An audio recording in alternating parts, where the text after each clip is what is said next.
tourisme saharien en haute saison, Janet accueille beaucoup de visiteurs pour une halte rapide ou un séjour plus long. Le merveilleux Tassil Nadja reste un incontournable, comme vous allez le voir dans ce reportage de Naïma Loualish. Nous sommes en haute saison du tourisme saharien et à Janet, un va-et-vient incessant des touristes frappe aux yeux. Les nombreuses structures d'accueil à Janet ne servent d'ailleurs qu'à une brève halte aux visiteurs pressés d'aller à la rencontre du merveilleux Tassili Nadjer. On vient pour découvrir le sud de l'Algérie autrement, avec nos motos. Et on est resté, ça fait déjà un mois qu'on est là. Et on a bien pu profiter, c'est bien passé. On a découvert les Tadrar. C'est un très beau parc, plein des histoires, des graffites, des dessins rupestres. Vraiment très, très joli, on a trouvé. On est algérien, on vient de Paris et c'est la première fois pour nous qu'on fait le désert algérien. Alors en fait, on a atterri à Janet. On a été reçu par l'équipe de Leonardo de chez Buggy & Bike et on a fait tout le Tadrat en moto. Alors on a fait un circuit de 5 jours dans le désert. On a bivouaqué dans le désert. Mais c'était exceptionnel. Je viens de Paris pour la première fois dans le désert algérien. Moi qui ai vécu en Algérie, qui n'a jamais connu le désert. Et là, c'est l'occasion, là j'ai découvert le désert. Vos impressions? L'impression, c'est juste exceptionnel. Ça coupe le souffle. Donc on est venu nous on est des randonneurs à la base, des randonneurs de plusieurs de wilayas, en majorité de Blida, Tipaza, Mdea. Donc on a un groupe de randonneurs, on fait des sorties en général le vendredi, le week-end.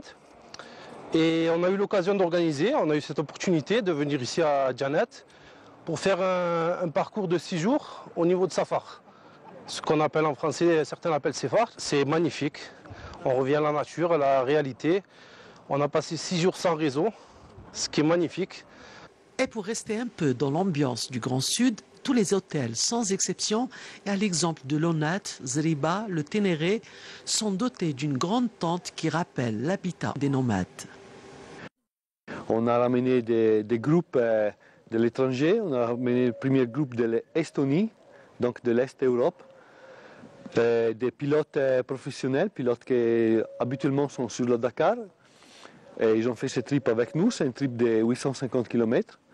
Et ils ont bien pu profiter, bien amuser. Un deuxième groupe qu'on a eu sont des franco-algériennes par hasard, qui sont nés en France. Et même eux viennent pour la première fois découvrir le sud de l'Algérie. Et ils ont trouvé ça fabuleux. Et ça a été magnifique. Là, je suis de Varsovie, à Pologne. Je suis venue à Algérie pour la première fois avec un groupe de 5 personnes. Nous sommes allés à Sahara, en Tadra Rouge. C'est l'aventure magnifique. من الكويت وجيت الجانة البارحة في الليل وإن شاء الله ناوي أجي. Je suis koweïtien. Je suis arrivé hier à Janet et je compte rester 3 jours. Les hôtels sont exceptionnels, ainsi que l'accueil ici dans le Grand Sud. Alhamdoulilah, cette année, c'est bien. Ça commence le travail, ça commence le tourisme. Il y a un peu de Français, des Italiens, des Allemands, des Hollandais, des Polonais, ça va. Destination très prisée pour ses paysages uniques au monde, Janet a récemment rétabli la connexion avec la capitale française pour un vol une fois par semaine, de quoi ravir tous les amateurs du Grand Sud. Voilà qui clôt notre journal. Merci de l'avoir suivi. Ne bougez pas, on se retrouve dans quelques instants pour une page spéciale.